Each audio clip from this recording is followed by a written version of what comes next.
आज हम लोग जो क्वेश्चन जो करने जा रहे हैं वो पीडीएफ के माध्यम से आपको क्वेश्चन रखा जाएगा और एक सेट में 50 क्वेश्चन रहेंगे। आराम आराम से आप लोग पढ़ेंगे और देखते जाएंगे। पहला क्वेश्चन है, हड़प्पा सभ्यता में स्वास्तिक चिन्ह से किसकी उपासना का अनुमान लगाया जाता है? ऑप्शन आपके सामने रहेगा, हम केवल आंसर पढ़ते जाएंगे। अब आराम से उसको ऑप्शन के साथ बनाएंगे। तो आंसर होगा सूर्य उपासना। सुनेंगे ध्यान से। ऋग्वेद के तीसरे मंडल में भी सूर्य देवता का उल्लेख किया गया है और सर्वप्रथम हड़प्पा सभ्यता में स्वास्तिक चिन्ह से सूर्य उपासना का अनुमान लगाए जाते हैं। चलिए क्वेश्चन नंबर 2, वैदिक सभ्यता में अपराधियों को पकड़ने का कार्य संस्था करती थी। तो आंसर हो जाएगा ये उग्र नामक संस्था करती थी। जबकि याद रखिएगा गोचर भूमि जो होते थे, याद रखेंगे गोचर जो भूमि होता था, गोचर जो भूमि होते थे उनको वाजपत्ती कहा जाता था। यानी गोचर भूमि के अधिकारी के रूप में किसको जाना जाता था? वाजपत्ती को जाना जाता था। वहीं राजा सहित रथकारों की संख्या जो थी वो टोटल 12 थी। याद रखेंगे। तो आंसर क्या होगा? वैदिक सभ्यता में अपराधियों को पकड़ने का कार्य कौन संस्था करती थी? तो उग्र करती थी। क्वेश्चन नंबर 3, मथुरा कला का संबंध किस धर्म से था? तो याद रखिएगा कि मथुरा कला पूर्णतः स्वदेशी, अगर आपसे पूछा जाए कि पूर्णतः स्वदेशी अगर कौन है तो पूर्णतः स्वदेशी कला मथुरा कला था। याद रखेंगे। और इसकी जानकारी तो ये जैन धर्म, याद रखेंगे जैन धर्म। तो क्या कह रहा है कि मथुरा कला का संबंध किस धर्म से था? तो मथुरा कला का संबंध जो था ये जैन धर्म से था, जैन धर्म से था। अब यहाँ पे 3 ऑप्शन और है, उसको भी देख लिया जाए।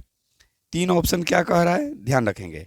ये 3 ऑप्शन कह रहा है कि वैष्णव, तो अलवार जो कहलाते थे वो वैष्णव धर्म वाले थे, नैनार शैव धर्म, और बौद्ध धर्म में याद रखिएगा अगर हम लोग बात करेंगे तो इसमें त्रिपिटक होते थे, बुद्ध धम्म और संघ, या त्रिरत्न होते थे, तो बुद्ध धम्म और संघ।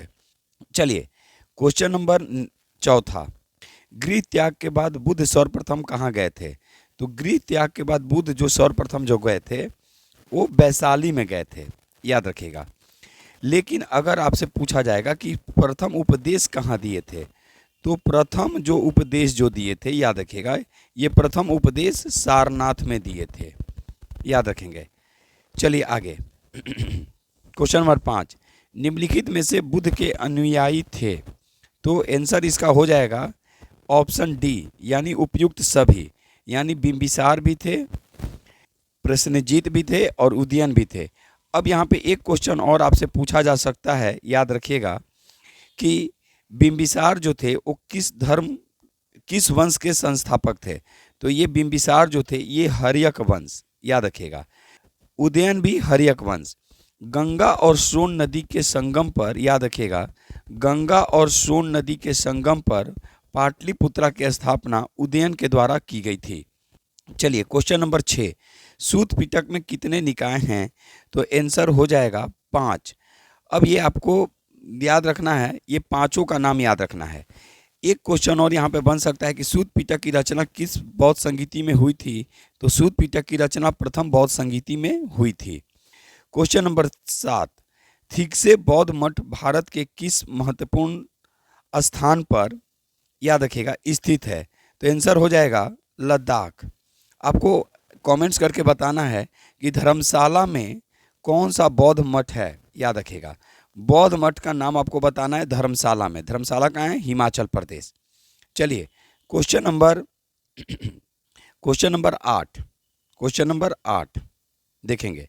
ऋग्वेद में शिव के लिए उपयोग किया गया है, यानी शिव के लिए, याद रखिएगा, तो ऋग्वेद में शिव के लिए रुद्र का उपयोग किया गया है। जबकि अथर्ववेद में अलग अलग नाम दिए गए हैं। जैसे अथर्ववेद में जो नाम दिया गया है उसमें शैव है, भर्व है, पशुपति है। तो आपको ये याद रखना है। यहाँ पे ऋग्वेद की बात की गई है कि ऋग्वेद में शिव के लिए कौन से नाम का उपयोग किया गया है? तो ये रुद्र का।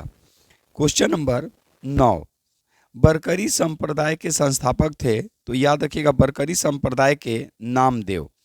क्वेश्चन नंबर 10, वैष्णव धर्म चरमोत्कर्ष पर था, तो याद रखिएगा वैष्णव धर्म गुप्त काल में चरमोत्कर्ष पर था।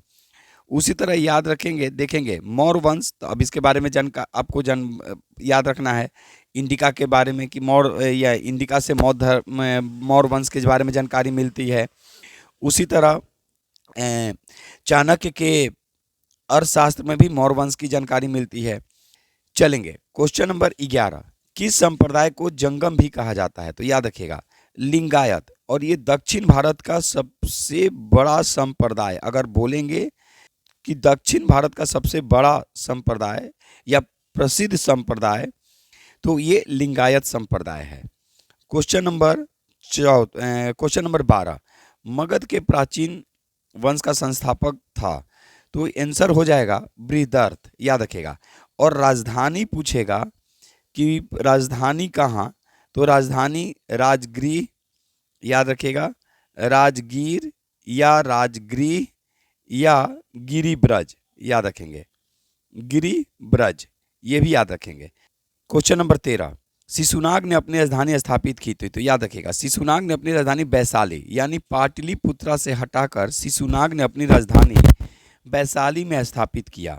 अब सुनेंगे, ये शिशुनाग जो था ये शिशुनाग वंश का संस्थापक भी था, याद रखेगा ये शिशुनाग वंश का संस्थापक भी था। चलिए क्वेश्चन नंबर 14, किस शिलालेख में अशोक ने तीर्थ यात्राओं का उल्लेख किया है, तो 7 और 8 दोनों में, तो ए और बी दोनों हो जाएगा, याद रखिएगा यानी ऑप्शन ए और बी दोनों हो जाएंगे, याद रखिएगा ऑप्शन ए और बी दोनों हो जाएगा। 13वें शिलालेख में अशोक ने कलिंग युद्ध, याद रखिएगा कलिंग युद्ध का वर्णन किया और मित्र राष्ट्रों के साथ यानी पड़ोसियों के साथ मित्रता संबंध भी स्थापित किया था। चलिए क्वेश्चन नंबर 15, अब्दुल समद किसके प्रमुख चित्रकार थे, तो ये आंसर हो जाएगा अब्दुल समद जो प्रमुख चित्रकार जो थे ये थे अकबर के। एक बार बोलेंगे कि हम पहली बार पीडीएफ से पढ़ा रहे हैं, अगर थोड़ी बहुत कुछ गलती भी होगी, एरर भी होगी, तो उसमें हम सुधार करेंगे। अच्छा लगेगा तो आप लोग ज़रूर कमेंट्स करेंगे, शेयर करेंगे। आपको एक ऐसा यहाँ पे प्लेटफॉर्म मिलेगा ताकि आपकी हर क्वेश्चन जो भी डाउट होगा उसका हम प्रयास करेंगे कि आपका समाधान हो जाए। तो देखेंगे अब्दुल समद किसके प्रमुख चित्रकार थे, तो ये अकबर के। उसी तरह आप याद रखेंगे कि दशवंत और बसावन, याद रखिएगा दशवंत और बसावन, दशवंत और बसावन भी ये अकबर के ही दरबार में रहा करते थे। जबकि अगर चित्रकला का अगर हम लोग देखेंगे कि चरमोत्कर्ष किसके शासनकाल में था, तो वो जहांगीर। लेकिन चित्रकला की जो शुरुआत हुई थी, अगर शुरुआत की बात करेगा कि शुरुआत कब हुई थी, तो ये हुमायूं के शासनकाल में शुरुआत हुई थी। तो आंसर के क्वेश्चन क्या था, अब्दुल समद किसके दरबार के प्रमुख चित्रकार थे, तो अकबर। क्वेश्चन नंबर 16 ध्यान रखेंगे, राजा राम ने अपनी दूसरी राजधानी बनाया था, तो याद रखिएगा राजा राम ने अपनी दूसरी राजधानी सतारा को बनाया था। क्वेश्चन नंबर 17, पाहुल प्रणाली की शुरुआत किसने की थी, तो आंसर हो जाएगा गुरु गोविंद सिंह। सिखों के 10वें गुरु थे ये, याद रखिएगा ये सिखों के 10वें गुरु थे गुरु गोविंद सिंह, जिन्होंने पाहुल प्रणाली की शुरुआत की। साथ ही 1699 में इन्होंने खालसा पंथ को भी स्थापित किया था। जबकि गुरु नानक जो थे ये प्रथम सिख गुरु थे। वहीं गुरु अर्जुन देव सिखों के 5वें गुरु थे, जिनको जहांगीर ने मरवा दिया। आपको कमेंट्स करके बताना है कि सिखों के 9वें गुरु कौन थे, जिनको औरंगजेब ने फांसी की सजा दिलवाई थी या हत्या करवा दी थी। चलेंगे क्वेश्चन नंबर 18, दूसरा कारखाना अधिनियम किस वायसराय के शासनकाल में लाया गया था, तो आंसर हो जाएगा लॉर्ड लैंसडाउन। ध्यान रखेंगे 1891 ईस्वी में दूसरा कारखाना अधिनियम लाया गया था। वहीं पहला कारखाना अधिनियम 1881 ईस्वी में लाया गया था। तो यहाँ दूसरा कारखाना अधिनियम 1891। और एक चीज़ याद रखिएगा, लॉर्ड रिपन के शासनकाल में पहला कारखाना अधिनियम 1881, पहली बार जनगणना नियमित 1881 में ही करवाई गई थी।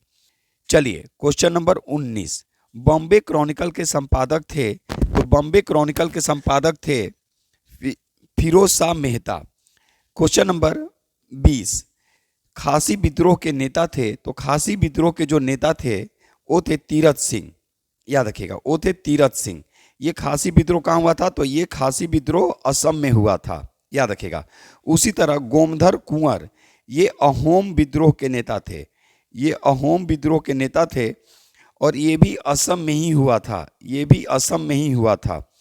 चलिए क्वेश्चन नंबर 21, तेभागा आंदोलन का प्रमुख क्षेत्र था, तो तेभागा आंदोलन का प्रमुख क्षेत्र था बंगाल।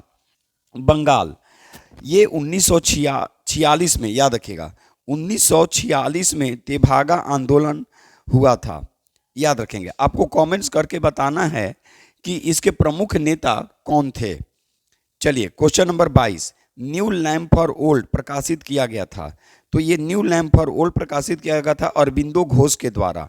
अब यहाँ ध्यान रखेंगे कि 1893 में न्यू लैम्प फॉर ओल्ड नामक एक लेखमाला लिखी गई थी अरबिंदो घोष के द्वारा। वहीं 1893 ईस्वी में विवेकानंद शिकागो धर्म सम्मेलन जाते हैं। 1893 ईस्वी में एनी बेसेंट भारत आती हैं और ये आईएनसी की प्रथम अध्यक्ष बनाई जाती हैं। उसी तरह the golden threshold Sarojini Naidu के द्वारा लिखी गई प्रमुख पुस्तक थी, जो 1905 के आसपास लिखा गया था। और ये आईएनसी की अगर भारतीय पूछेगा तो ये सरोजिनी नायडू थी। आपको कमेंट्स करके बताना है कि आईएनसी की कितनी महिला अध्यक्ष बनाई गई थी। क्वेश्चन नंबर 23, किस तिथि को रास बिहारी बोस ने दिल्ली वायसराय लॉर्ड हार्डिंग पर बम फेंका था? तो इसका आंसर हो जाएगा, ऑप्शन के साथ देख लेंगे तो इसका आंसर होगा 23 दिसंबर। यहाँ ऑप्शन है, देख लीजिए। पहले ही बोले हैं थोड़ा सा हम पहली बार पीडीएफ के थ्रू पढ़ा रहे हैं, थोड़ा सा मिस्टेक भी होगा तो आप लोग ये रखेंगे, लेकिन आंसर आपको सही बताए जाएंगे। 23 दिसंबर, याद रखिएगा 23 दिसंबर 1912, 23 दिसंबर 1912। चलिए आगे देखेंगे, कांग्रेस के किस अधिवेशन में मौलिक अधिकार की मांग की गई थी? तो कांग्रेस के कराची अधिवेशन 1931 में जिसकी अध्यक्षता वल्लभ भाई पटेल यानी सरदार वल्लभ भाई पटेल की अध्यक्षता में की गई थी। वहीं 1929 के लाहौर अधिवेशन में पहली बार पूर्ण स्वराज की मांग की गई थी, पूर्ण स्वराज की मांग की गई थी। वहीं 1906 में कलकत्ता के अधिवेशन में पहली बार स्वराज की मांग की गई थी।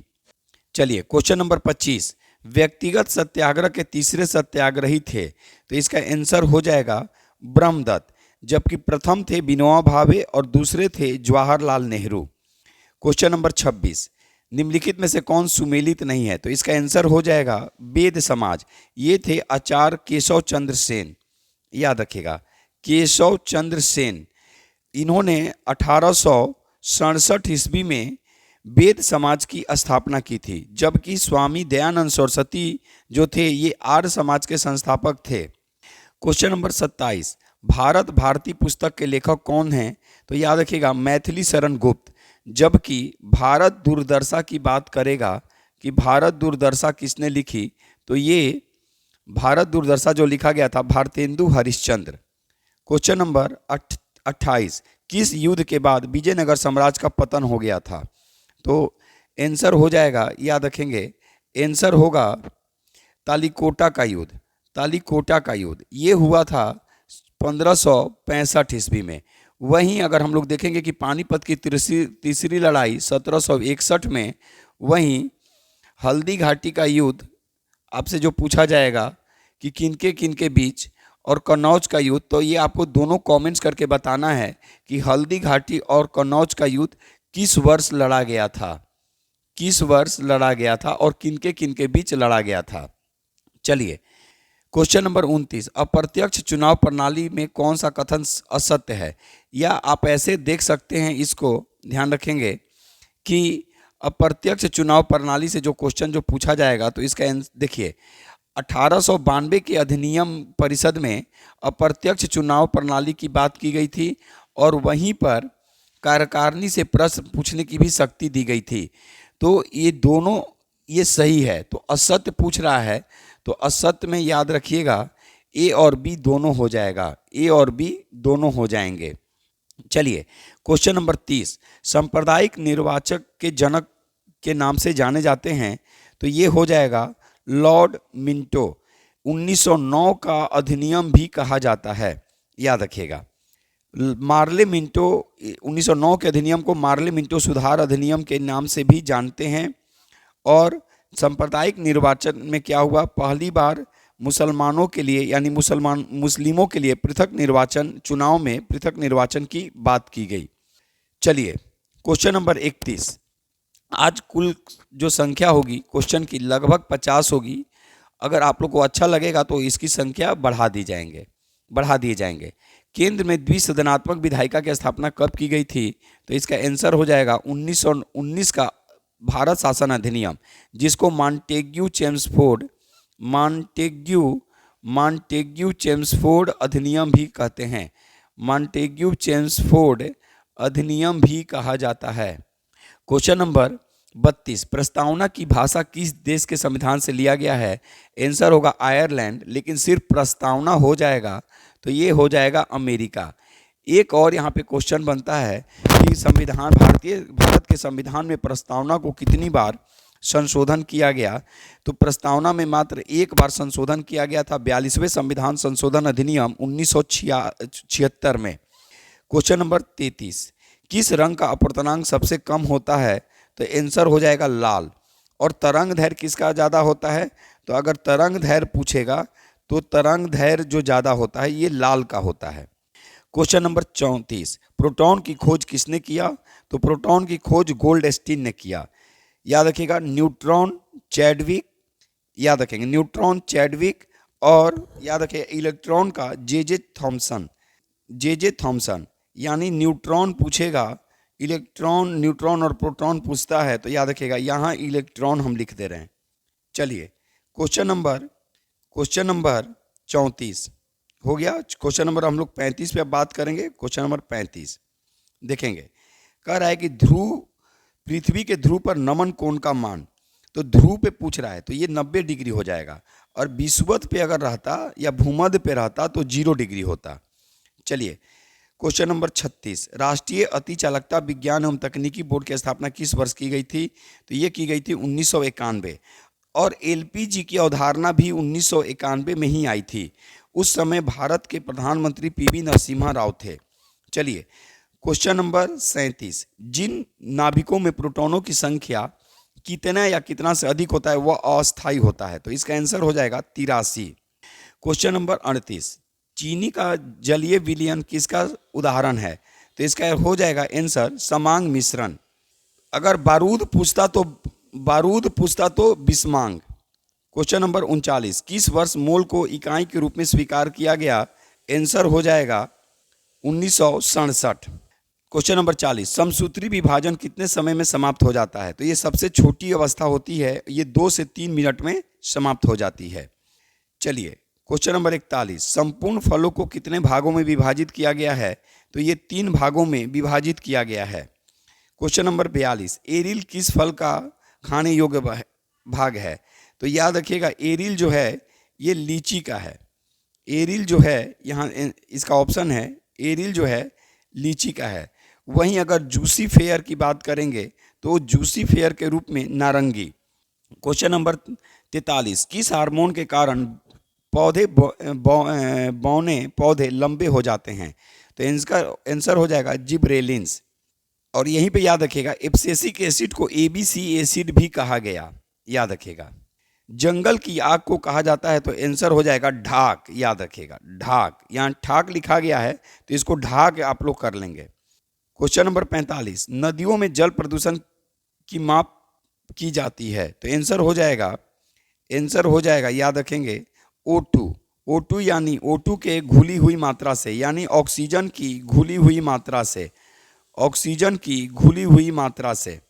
क्वेश्चन नंबर 46, डोरिस किसका प्रचलित नाम है, तो डोरिस जो है ये समुद्री नींबू का प्रचलित नाम है। क्वेश्चन नंबर 47, यकृत के बारे में कौन सा कथन असत्य है, याद रखिएगा। तो ये शरीर की सबसे छोटी ग्रंथि है, यही गलत हो गया। ये बड़ी ग्रंथि है, याद रखिएगा, ये सबसे बड़ी ग्रंथि है। बाकी ऑप्शन देख लीजिए, इसका वजन 1.5 kg से 2 kg होता है, सही है। इसके द्वारा पित्त स्त्रावित होता है और उपयुक्त सभी तो नहीं। असत्य पूछ रहा है ना, देखिए क्वेश्चन में आप लोग कभी कभी गलती यही कर देते हैं कि नहीं के जगह आप नहीं नहीं पढ़ते हैं, असत्य के जगह आप सत्य को उसको मान लेते हैं। तो असत्य कौन सा हो जाएगा, ये ऑप्शन ए। क्वेश्चन नंबर 48, अंतर्राष्ट्रीय न्यायालय की भाषा, भाषा पूछ रहा है, देखिए तो फ्रेंच और अंग्रेजी। लेकिन अगर ऐसे हम देखेंगे तो रसियन है, चाइनीज है, अरबी है, ये याद रखेंगे। अब यहाँ पे एक और क्वेश्चन आपसे पूछा जाएगा कि अंतर्राष्ट्रीय न्यायालय का मुख्यालय कहाँ है, तो द हेग में है, याद रखिएगा, द हेग। क्वेश्चन नंबर 49, आज हम लोग 50 पे बात करेंगे, अच्छा लगेगा तब इसको फिर आगे हम लोग बढ़ाएंगे। आसियान का केंद्रीय सचिवालय है, तो याद रखिएगा। अब देखिएगा, आसियान की स्थापना 8 अगस्त 1967 में हुआ था। उस समय कुल 10 सदस्य थे और इसका सचिवालय है इंडोनेशिया, जकार्ता किस द्वीप पे, आपको कमेंट्स करके बताना है। एक चीज़ और, इसमें आसियान में अभी 11वें सदस्य के रूप में, याद रखिएगा, 11वें सदस्य के रूप में तिमोर लिस्ते को शामिल करने का प्रस्ताव है। तिमोर लिस्ते को शामिल करने का प्रस्ताव है। और आज का अंतिम क्वेश्चन है, रऊफ लोक नृत्य है, तो याद रखिएगा रऊफ लोक नृत्य जो है ये जम्मू कश्मीर से संबंधित है। कैसा लगा आप लोग जरूर कमेंट्स करेंगे। जो भी सुधार होगा इसमें आराम से हम इसको सुधार कर देंगे। और पहली बार हम PDF से पढ़ा रहे हैं ताकि आपके सामने ज़्यादा क्वेश्चन रखा जाए। तो चलिए आज बस इतना ही, फिर नए वीडियो के साथ आपके सामने, और जो भी होगा PDF के साथ हम उपस्थित होंगे।